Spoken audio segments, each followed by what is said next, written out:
You're 26 years old, fresh out of a linguistics PhD program with a thesis nobody read. You take a job at a behavioral analysis firm in Quantico, Virginia.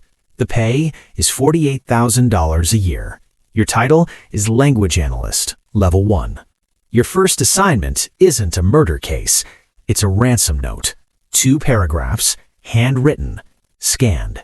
Your supervisor drops it on your desk and says 3 words. Tell me something. You stare at it for 4 hours. You notice the writer uses passive voice every time they mention the victim. The child was taken, not I took the child. Distancing language.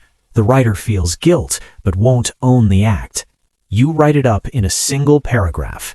Your supervisor reads it, says nothing, walks away. 3 days later, the child is found alive. The suspect is a family member, just like your analysis suggested. Nobody congratulates you, but something shifts inside you. You realize words are confessions. People just don't know they're making them. The first murder case. You get your first homicide. A woman found in Portland, Oregon. No witnesses, minimal physical evidence. But the killer made one mistake. He left a note on her kitchen table. 12 words.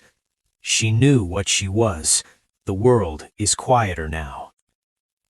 12 words. Most analysts look at it and shrug. You look at it for 3 days. She knew what she was. Past tense. He's distancing. He's reframing the murder as justice. The world is quieter now. He sees himself as a cleanser. Not a killer, a corrector. The phrase, quieter now, suggests he experienced the victim as loud, intrusive, overwhelming, possibly a noise sensitivity disorder, possibly misophonia. The sentence structure is declarative and calm. No rage, no panic. This was planned, and he feels peace about it. You write a 40-page linguistic profile. You say the killer is methodical, male, likely 35 to 50, sees himself as morally superior, possibly high-functioning on the autism spectrum, lives alone, knew the victim personally but resented her deeply. 3 weeks later, they arrest her neighbor, 47 years old, methodical, lived alone, had a restraining order filed against him the year before. He'd complained about her music 4 times to the building manager. The detective calls you directly. First time that's ever happened. He says, "How did you know?" You say, "He told me."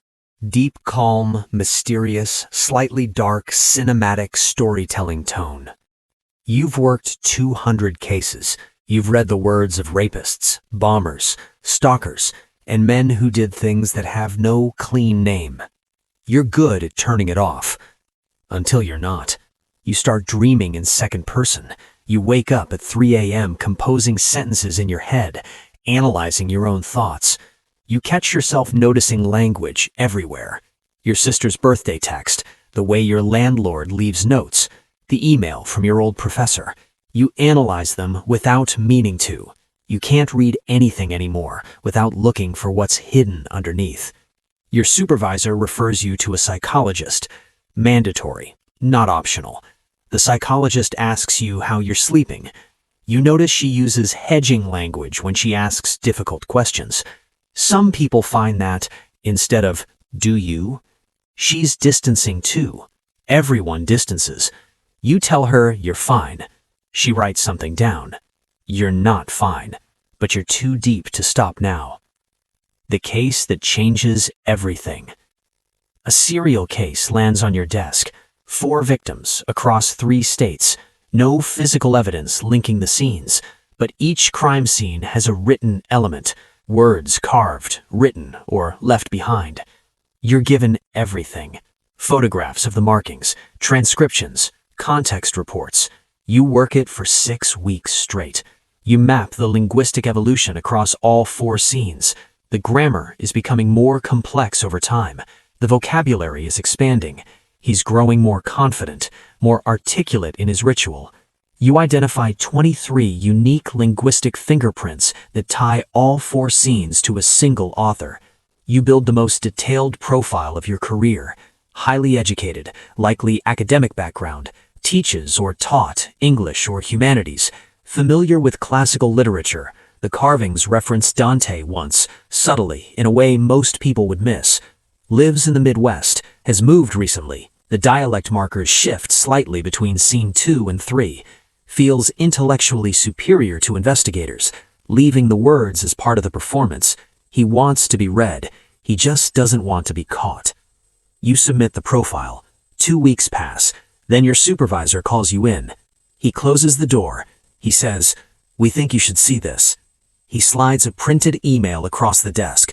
It was sent to the FBI field office, anonymously. You read it. Your throat closes. The syntax, the clause structure, the specific way the writer buries the subject of each sentence. It's the same person, and he's writing about you, by name. He knows you've been reading him, and he wants you to know that he's been reading you back. You're no longer just the analyst. Security is assigned to you. A rotating detail, 2 agents at all times. Your address is moved to a classified file. You're relocated to a temporary residence in a city you're not allowed to name to anyone. Your work continues. It has to, because stopping now would mean he wins. And because, honestly, you don't know how to stop. You keep analyzing his letters. There are more now. He's writing directly to you, not through field offices, through back channels that shouldn't be possible. Someone is helping him, or he's smarter than anyone wants to admit. You study every word he sends, and you realize something that takes your breath away. He's studying you, too. His sentence structure is shifting to mirror yours. He's read your published academic papers, your thesis, maybe your case reports. He's learning your patterns, reflecting them back. He's telling you, "I know how you think." And then one night, alone in the safe house kitchen at 2 a.m., you read the newest letter, and you find something no one else would find. A single punctuation error. Deliberate. A coordinate. He's telling you where he is, not because he slipped, because he wants you to come.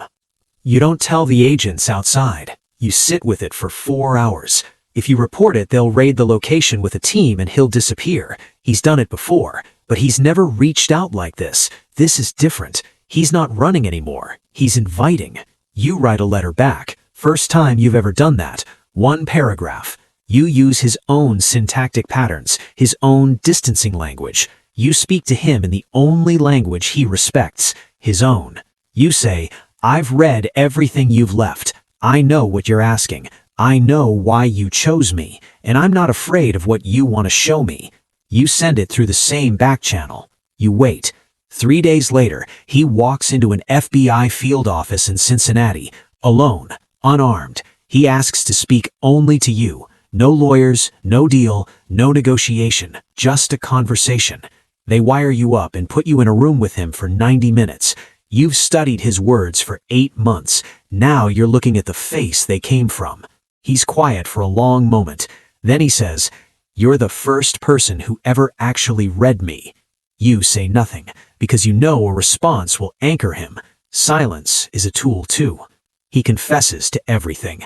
All 4, plus 2 they didn't know about. He talks for 73 minutes without stopping. You listen. When it's over and they take him out, your supervisor stands outside the glass. He looks shaken. He says, "How did you know the letter would work?" You say, "Because he was lonely, and loneliness has a very specific grammar." You drive back to your office. You sit down. There's already a new file on your desk. A new name, a new set of words left behind at a scene in Baton Rouge, Louisiana. You open it, and you begin to read, because this is what you do. You listen to the words the world ignores, and somewhere in the silence between the sentences, the killers always tell you everything.